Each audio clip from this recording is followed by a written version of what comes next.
Lewis, of course, on piano, with When the Spirit Moves You. It's from an album titled Best of, and it is the best of Ramsey Lewis by his own definition over the years, and demonstrating the depth and breadth of his musical talents and styles.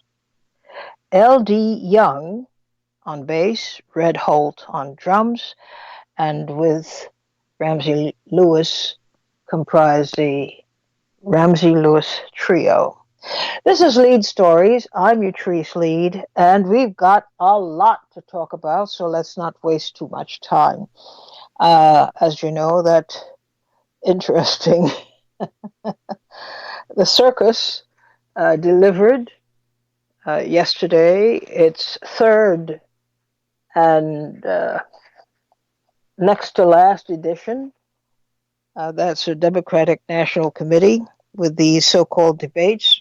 As you know, we call them here Q&A sessions, question and answer sessions, because in these debates, which are so crowded, you don't have the luxury of actually following what you expect to be the debate rules, that people ask questions and answer questions of each other.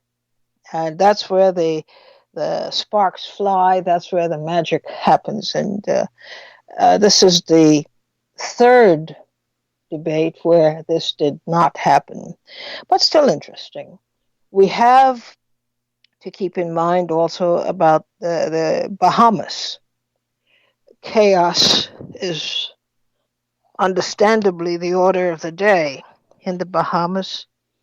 Uh, there's massive damage and dislocation and confusion and the lack of clarity as to who is to be doing what. And these things happen. It's not like they're doing this to spite anybody. It is just that with the hurricane, Dorian, so much has gone wrong, so much. And it's all happening at the same time. You have people who are dislocated, who can't find their families, others who are dead and left to decompose in the open sun. People can't get to them. It is a real tragedy. I've talked to people about, who are interested in donating. Right now, the best thing to do is to wait and let the people who are in charge get a handle on organization of effort, and they will tell the public what is the best thing to do. And hopefully they'll have more information than that. But the main thing is to just stay ready to do what we can, but it would not make sense. I mean, you send money, but where is it going? And how are we to be assured that it is going to the people who are intended to receive it? So it's not too long before there will be that kind of order established, but please don't underestimate the calamity that these folks have found themselves in, and without the proper equipment to respond and so forth, have a little patience. It seems almost terrible to suggest something like that, but give the folks on the ground a chance to organize themselves as best they can, and not create even more turmoil and calamity by just entering the fray in an unorganized fashion. Let them handle it the best that they can on the ground, and they will be the ones to send the signals. And we have to wait for these signals, I think, is the best way to go. Because even if you sent money, even if you sent clothing and whatever, where is it going to be stored? The people don't have places to live. They don't have space to live in many places. It's all underwater. So just be a bit patient, a bit more patient, I should say. Your heart is in the right place, and we will soon be able to be far more efficient in the way that we can help. Just be a little bit more patient. It seems as if the most important things that they need, things like water and some food supplies, are getting through. Uh, but of course, it is a far cry from the way only a week ago, a far cry from the way they were living. So they are going through their period of adjustment, trying to locate family members that have not been located yet or are still missing. There's a lot of logistical work that has to go on that they are not able to fully implement because they don't have equipment. That was not their lifestyle. So, in order to do this work at the magnitude that it literally is about setting up things from scratch, which will take time. We don't need to compound it by making it more stressful for the people who are already there and trying to set up an infrastructure to make the rescue effort far more efficient. So please be a bit patient and know that they know that people outside of the Bahamas are wanting to help. And that is a great comfort to them to know that people want to help. In the meantime, some people are saying that one of the good ways to help is to pay a visit, not to the Bahamas, that's underwater, but of course, it consists of many islands. They're asking people, especially those who have already booked, even before the storm, please don't break your passage and come through and spend some time and some money. That is one way of helping. And we will be told. And that's what we must have, the patience and the humility to wait just a little bit longer so that we can be properly guided by the people on the ground. Okay. Of course, you know the issue of President Mugabe's death, which turned out to be quite a tactical problem in Zimbabwe, but just the same, hundreds of thousands of people have turned out to pay their respects. And this is what the wider world does not understand. We are supposed to know of Robert Mugabe as a tyrant, and he probably was. In his later years, I think he even had to concede that his ways of doing things were antithetical to the way things started out. The uh, the what's the word I'm looking for? When the country became independent, and the enthusiasm and the optimism that people were feeling, and then, of course, after almost 40 years in rule, we saw cracks in the structure. But that does not, as the people are saying, that is not a reason to dismiss him and the role he played, not just in Zimbabwe, but in the African world and in the developing world. So that is the beauty, I think, of being thoughtful in evaluating a person's importance. You can see where they went wrong, but you can also see when they made the best effort possible to be right. and to do right. And as I said, hundreds of thousands of people are turning out. And there was a discussion, a slight debacle over where exactly is he to be buried. Is he to be buried in the National Heroes Acre, or is he to be buried in his village, which is what he always wanted? He wanted to be buried in his village.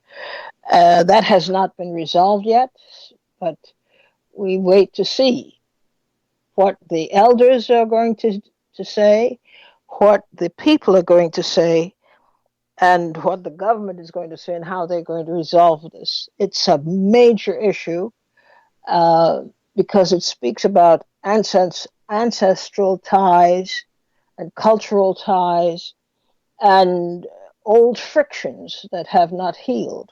So we wait to see. But in the meantime, if you listen to some of the Western media's coverage, you get the sense that nobody loved him, that everybody thought the same way as they do.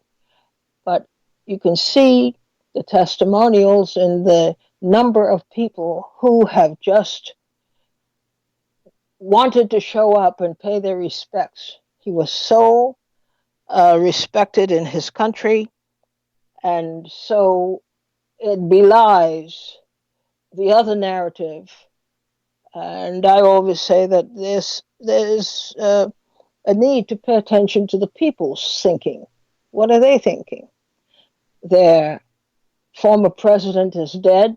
They remember him very differently from the narratives that we are told. And uh, they don't care about what people think at this point.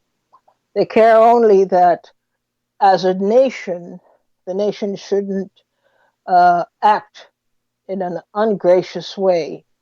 And even if the current government wishes to do so, and it says it does not want to do it, they wish to carry out the customary respect to a leader, especially a senior leader, a man in his 90s, his mid 90s. So we have that going. And of course, we have the famous debate. Um, as you know, we call it the Q&A sessions, and it turns out it's the perfect thing to call these show and tell programs that they call a debate. Well, that happened last night. Maybe you may want to tell us your interpretation of what happened. And in the meantime, on a parallel track, we have some Democrats moving closer and closer to impeaching the president. So we'll see what the reaction is. 888-874-4888. It's Free Your Mind Friday. So, Harvey from Berkeley, free your mind. Hello again, wonderful Utrice. Hey, Harvey, how are you doing? Very good. Well, this last Monday, the California State Assembly passed a bill called SB 206 with a unanimous vote to institute payment for college athletes in California. The bill is called Fair Pay for Play, and I'm sure that I'm not the first person to come up with this idea, but it's my belief that it's time to create a better learning environment for all college and university students, and by paying them a living wage for the time that they spend learning and mastering the subjects of their choice. Because of the current high cost of college and university education, which doesn't include housing, transportation, and food, a vast number of today's students, especially from low-income and middle-income families, have to take out these predatory loans, which create a lot of undue stress and rob the students of the joy of learning. These lending institutions like banks and financial companies make sure that students can't declare bankruptcy, and recently Betty DeVos said that there will be no student loan forgiveness. At the same time, we give over half of our gross national income product to the military-industrial complex, and various agencies like social services, nutritional programs, healthcare, and education have to fight over scraps from the table. And many students in California have applied for food stamps, because with the high cost of education and housing, there's not enough money left over for food. So it would serve our nation as well as serve our nation well if we were to pay college and university students a living wage for the task of learning. They're often difficult subjects, and these hardworking students, many from low-income families, could bring us medical cures as well as use their talents to develop renewable energy to help slow our current climate catastrophe. And if they were subsidized with a guaranteed living wage, that would make education available to all bright American students, irregardless of their race, religion, or income status. So I'm calling for a living wage for students, for college and university students across America. I would endorse that, and I would add to it that the United States should consider it a major insult that just about everything that people would regard as necessary, everything is commodified. Everything has a price tag to it. No other major nation, and even minor nations for that matter, uh, uh, has this practice of putting a bill. You want to go to school? Here's what it would cost you. When we see so much waste, we see so much corruption, we see so many ways in which the privileged and the rich can get whatever they want for free, and everybody just trying to better themselves in order to contribute to society, they've got to fork over the dough. And it is, to me, a great tragedy and an insult, really, to the so-called values people have about important things in life that we can all benefit from. Why the insistence that education should be a paid benefit? I don't get that at all. Thanks, Harvey, for calling in. Thank you. 888-874-4888. Mahat, you on the air. Yes, greetings to the beloved family.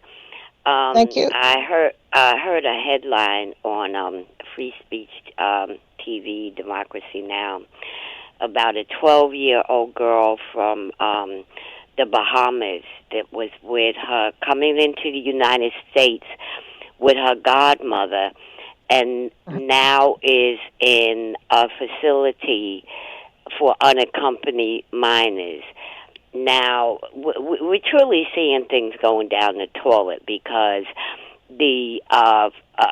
first of all, Miami was like a sister city. Before the storm, they used to be able to travel without a visa. So this guy Trump coming up with, well, there's people that are in the Bahamas that not supposed to be in the Bahamas, as if they were using the storm as some cover. So he's demanding documents even as they got on the ferry, and that the ferry people apologized because they were told to pull back.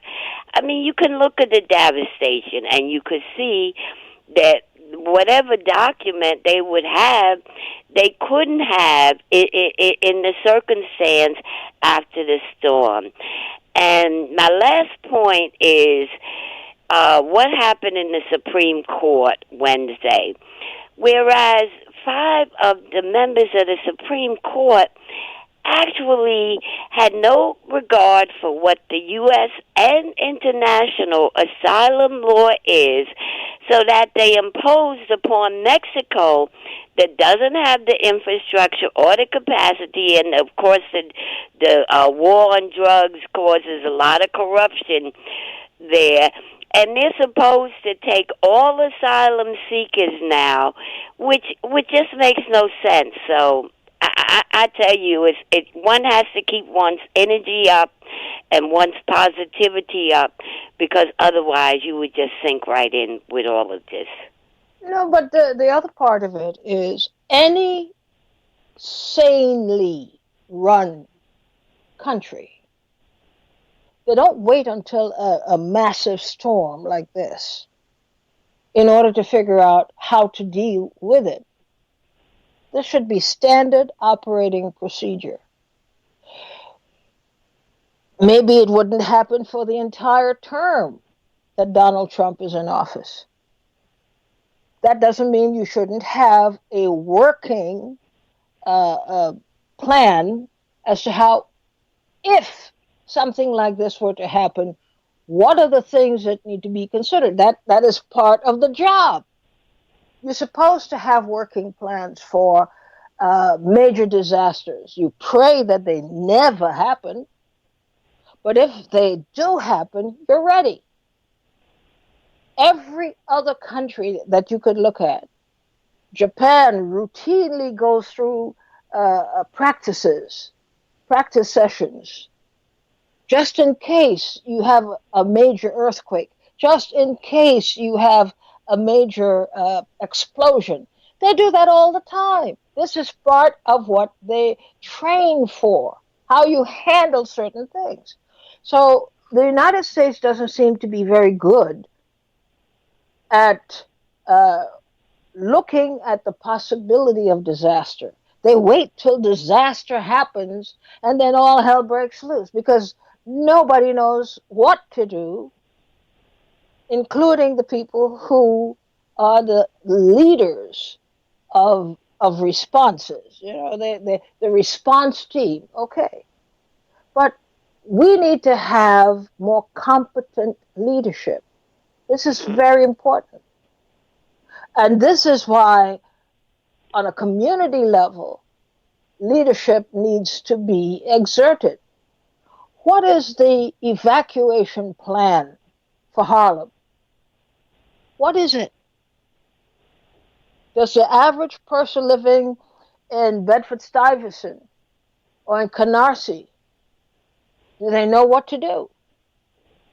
How to prepare for a disaster? What are the things that you ought to have in place? These are the things that sensible nations routinely do. They all have some kind of a plan, and if it needs to be amended at the time of a disaster, they'll try and amend it. But to have no plan, look at what happened in Louisiana, the flooding. Do you think it's the first time Louisiana flooded? In New Orleans and in neighboring communities? And how long it took? There were people, there were corpses left to rot for months, and nobody knew what to do.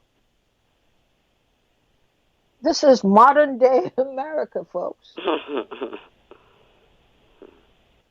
You know, in New York City, any disaster, it doesn't have to be a major disaster, it just has to be a standard issue disaster.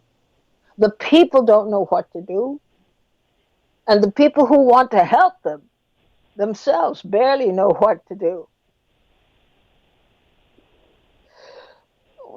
It's very sad and very disappointing that a nation this advanced still is in the Stone Age in terms of thinking about, you know, when disaster strikes, the one thing you really want to have a head start on is where you're moving the people.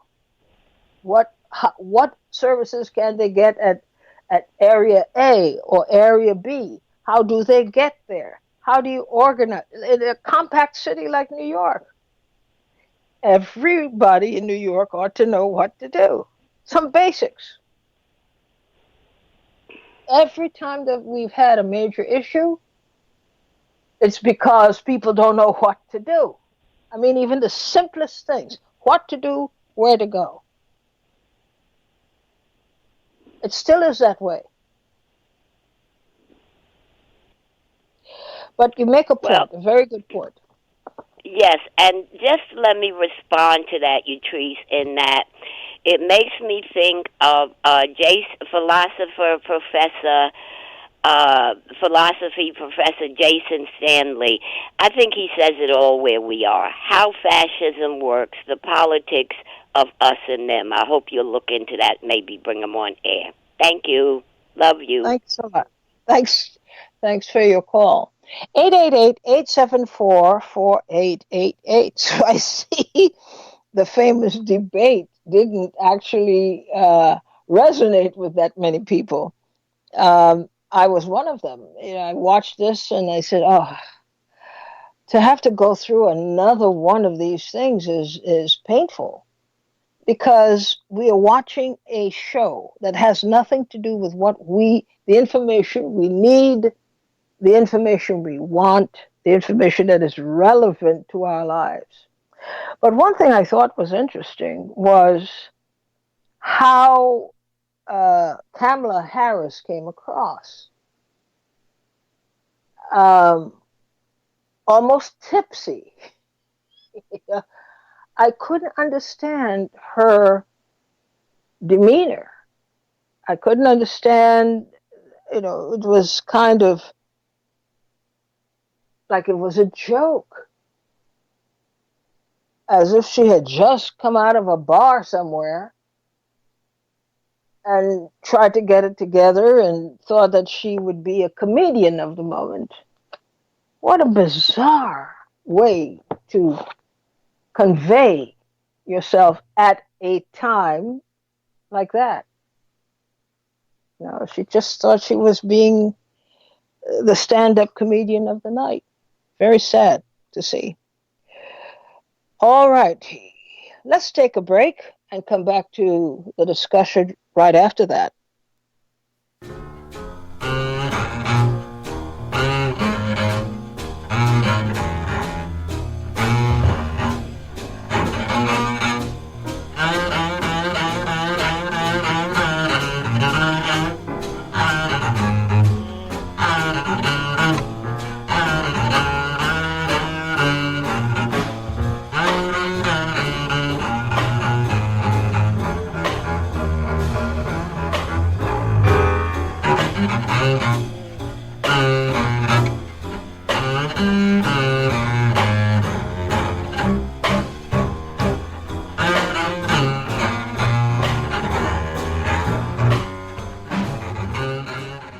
You're listening to Leid Stories on PRN.FM. I'm Utrice Leid.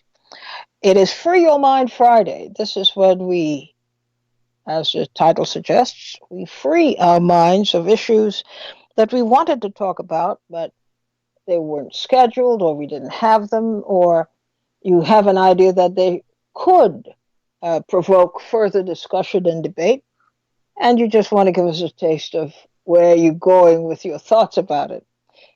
However it works, this is the idea that the airwaves belong to you too.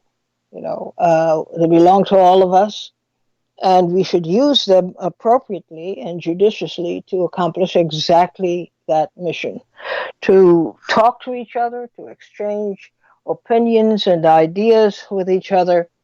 And this way, we're accomplishing a long desired mission of bringing people closer together and forming community. Jose from Rosedale, you're on the air. Greetings, my professor. How are you? Okay, how are you? Not bad, not bad. Uh, Two quick things here. I just signed on just into the classroom, and I heard the tail end of a discussion on the disaster preparedness in the United States and how these folks don't know what they're doing and they can't seem to get things right. Yes. Is that where the conversation was heading? Well, it was an observation I made. Well, in my humble opinion, as an elder that's been around for quite a while, in my humble opinion, I want to think that Well, I want to disagree with you on that matter. Okay. It's not that these folks don't know what they're doing. I think they know perfectly well what they're doing. And if you notice when we have these disasters, it's not the rich folks that suffer.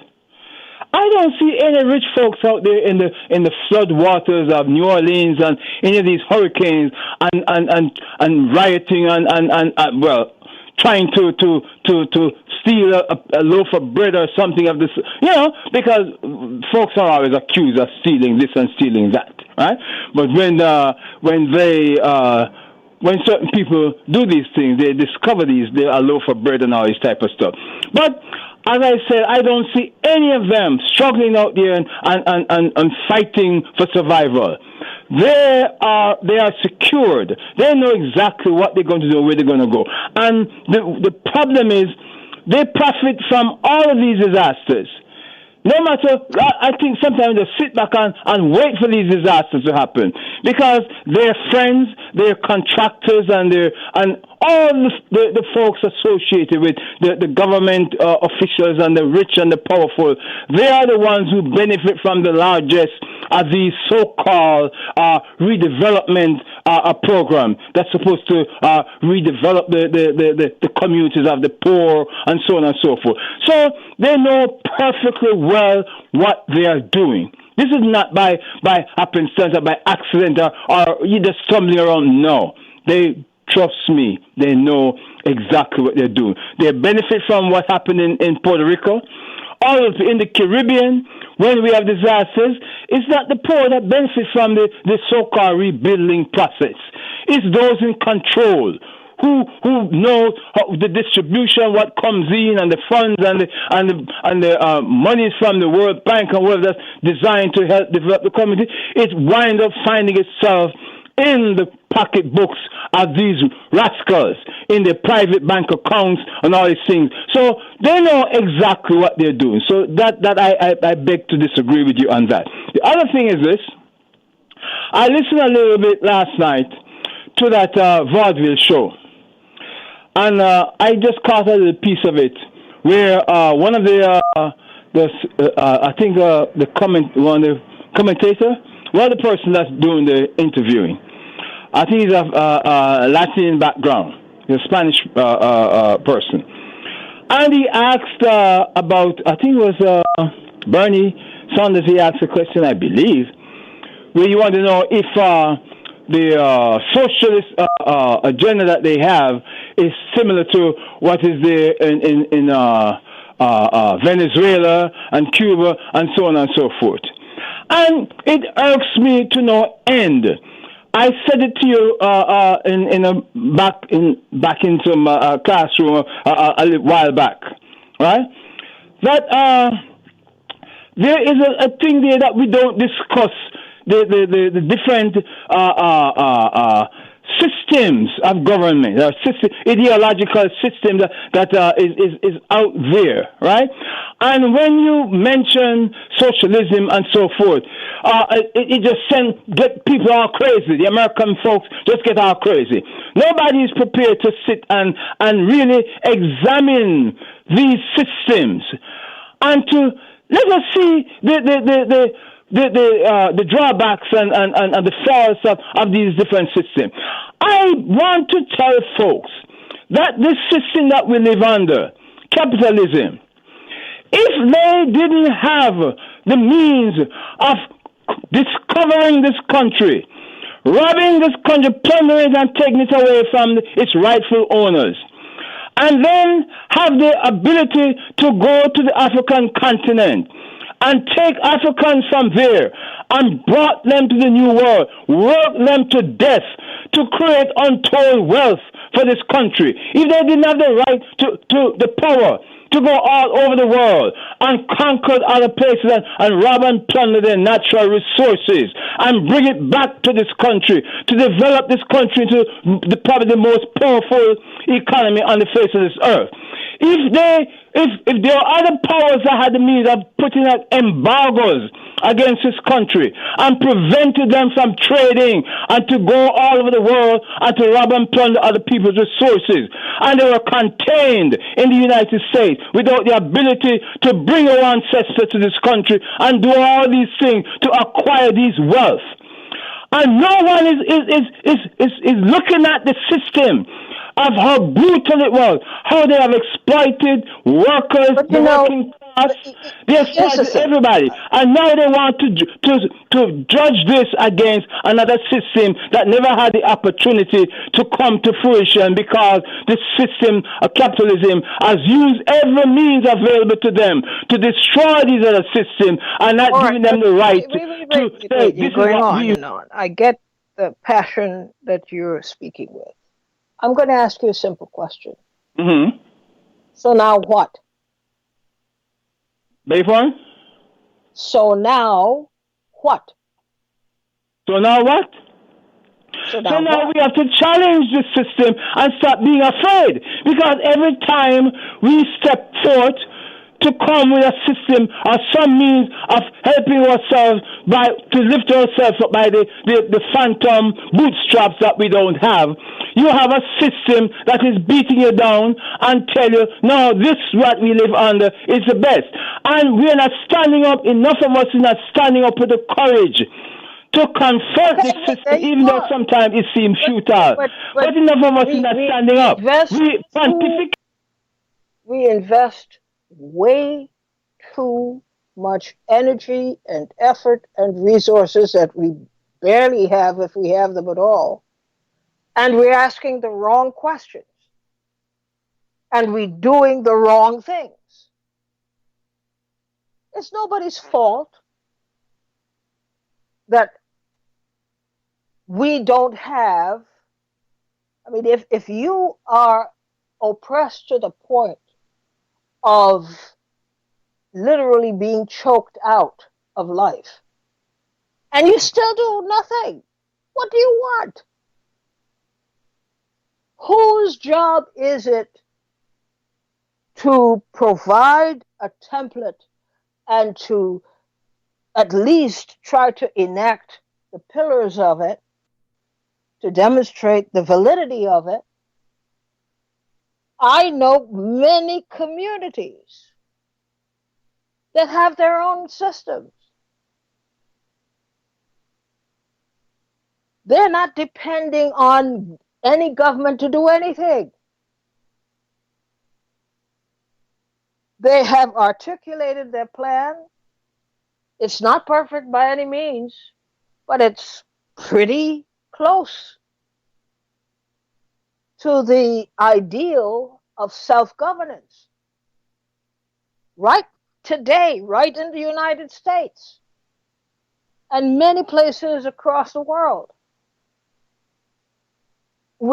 The Black community has got to get out of this idea that it is enough to talk about it, but do nothing. We just finished talking about preparedness. Which community can you point to, including the one you're living in, that you know is prepared to handle certain emergencies? Which one? Disasters in this country is a hustle. It is a hustle that politicians and their cronies use to profit from and benefit themselves. That's what it is. But that's not the question that we're asking. I'm saying, problems have been identified, and they're serious problems that need to be rectified, because they, in the end, they turn out that they could be life-threatening. Which community can you name that has taken this question on and come up with workable plans to save the lives of people in the community should there be a problem?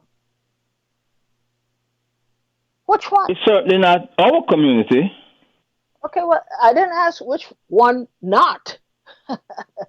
Which community can you name that has come up with its own plan for saving lives in the event of a life threatening disaster? I'm sure there are quite a few communities out there that have those plans, those contingency plans. I'm sure. Yeah, I'm just asking you, sure, but name me one. Well, I'm Which sure the which black which European black Jewish communities community? have their I plans. used to do stories. I'll give you an example. I used to do stories about the volunteer ambulance corps in Brooklyn. Mm-hmm. All right. The volunteer ambulance corps was the gateway into the ambulance services. Mm-hmm. You get training and you put through the test and so forth, and that's how many African Americans and Latinos serving as volunteers in Bed-Stuy and Williamsburg and other places, how Mm-hmm. they got into that uh, field and ended up being professionals. Well, they cut off the the city, disbanded the training there. Mm-hmm. Do you know if it still exists? I don't, but Okay, I know the ambulance corps is still there. but the point I'm saying is that this was not just training. This was the protection of a community by the people in the community. It afforded people to qualify for jobs that paid well, and it was a necessary thing. Mm-hmm. It was a necessary thing because of the kinds of health crises that people were experiencing in that community. Yeah. Where has the community supported the continuance of the ambulance corps? And by the way, it was the only black corps, the only black and integrated corps. Mm-hmm. Okay, where is it? It's still in existence, but I don't know what is happening with it. But I know it's still in existence. Well, I would say to you that it might be in existence, but it itself Mm-hmm. is on an emergency bed Mm-hmm. because people refuse to take charge. Now, the very same concept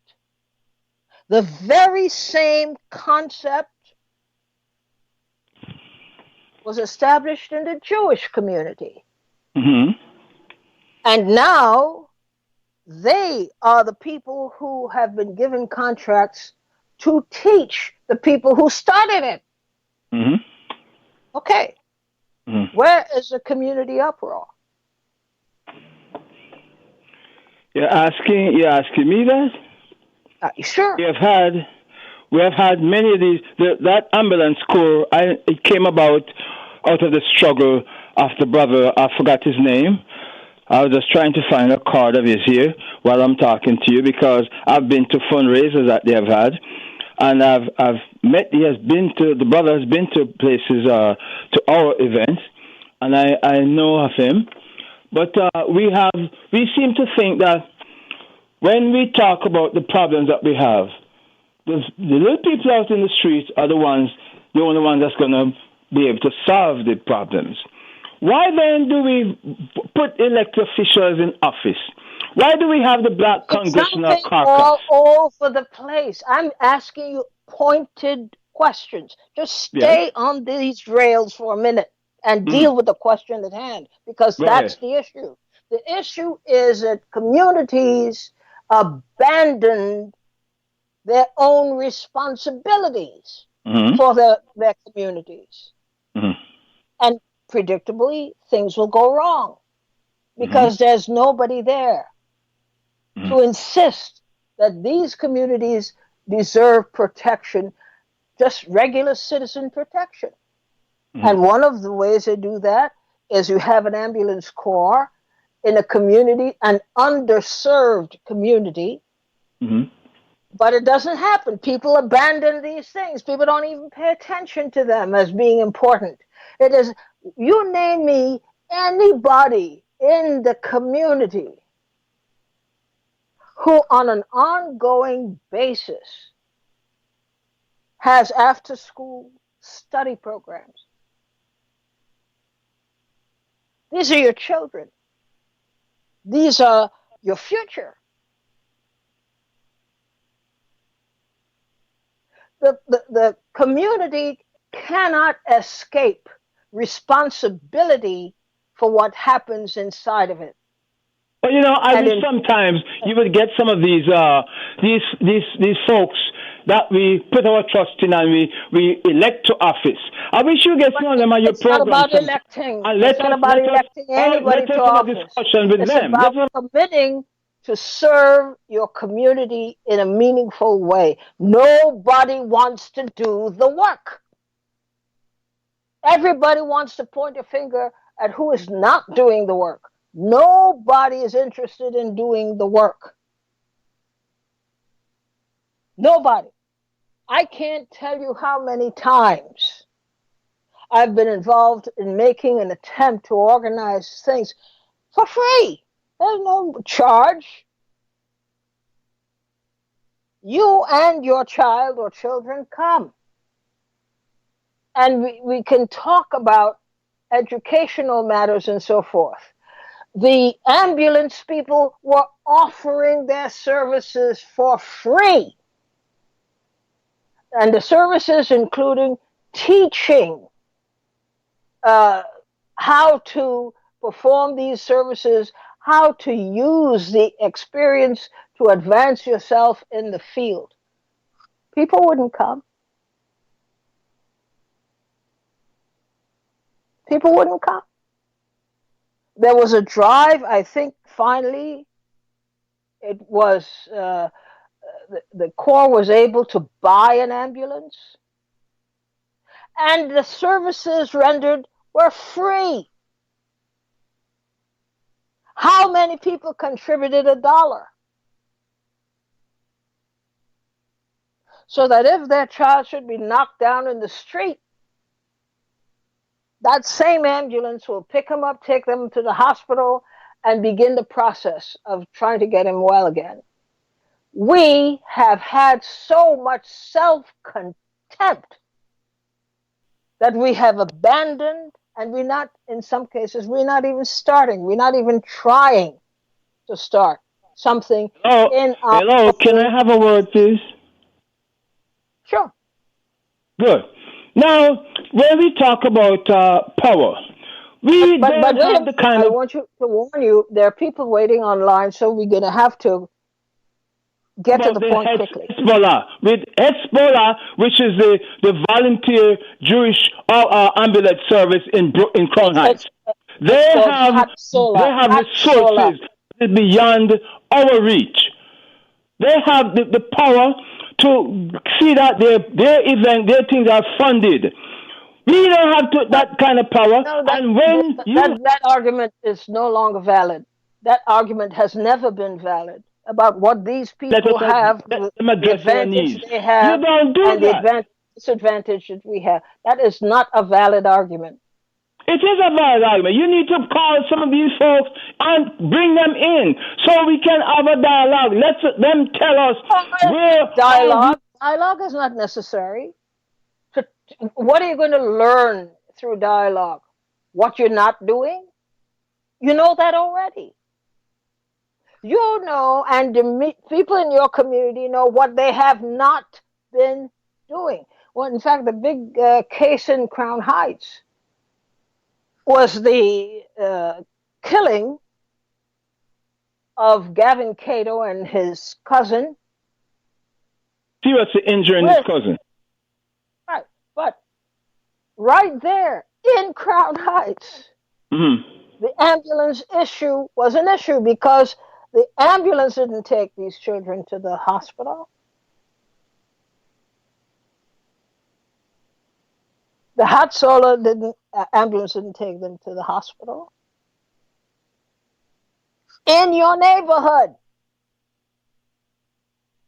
So a lot of the things that you've raised are valid, but I got to tell you that we have to have some bravery and confront the truth in our I've been saying communities that all that along. You keep picking on the we have. on. But I have to go on because we're running out of time and we have people on the line. Thanks for calling in today. David from Brooklyn, you're on the line. Good afternoon, Yatrice. I just want to underscore what you're saying because I unfortunately was a casualty of the lack of proper emergency ambulance service. When the people who picked me up when I had an emergency didn't care anything about me, so they took me to a hospital that was totally inadequate for treating the type of case that I was. I mean, if they were really interested in me, they would have carried me to a hospital that provided the service that I needed. So what you're saying is so very important to have a ambulance service that has the interests of its community at its heart. Two guys picked me up, not from this community, and they just didn't give a darn about where they dropped me off. So they dropped me off at a very poor hospital that couldn't do anything for me. So you're right about that. It's really important to have those community services that serve the interests of the community. What I was thinking about, I didn't listen to all of that so-called quote unquote debate, but what comes to my mind is this: I feel that this is essentially a waste of time because the people who are doing this question and answer interview routine are all part of the corporations that Mm. control the media, and these people are part of the ruling class. If you want to have a real question and answer period, you need people like Harvey and Henry and me and E and various members of this seminar to be the questioners. You don't get the enemy, the ruling class that controls all the media, to put its representatives up there to talk about running for office that supposedly is for the interests of the whole people, all the people being the questioners. This is ridiculous because they are limited to what they can ask because they work for the ruling class. And the point that was made also, I think, is very important. The airways belong to the people, but those in charge, those who rule, have, turned them over to corporations that are in that 1%, under 1%, and that run the country. So they're not functioning in the interests of the masses of people who live here. So I think that's very important. So, if we keep falling for the okie doke and we don't understand the system and understand the game, we're lost. So it's just a waste of time to think that your enemy is going to be your friend when it comes to listening to the media. It's going to protect your interests. Absolutely. Well, we have to put a plug in this right now because we've come to the end of the program. I want to thank you very much for extending yourselves. It's an intimate process of sharing your thoughts. It really is. But the fact that you so willingly do it in order that we can have a community of ideas and thought and exchanging our thoughts with each other helps to build something akin to a community, if not yet a community itself. So let's work toward that. It's the weekend. Have yourselves a very profitable weekend in the sense that you commune with people who put positive dimension into your life. Thanks, and thanks for calling in, and we'll see each other Monday. Bye bye.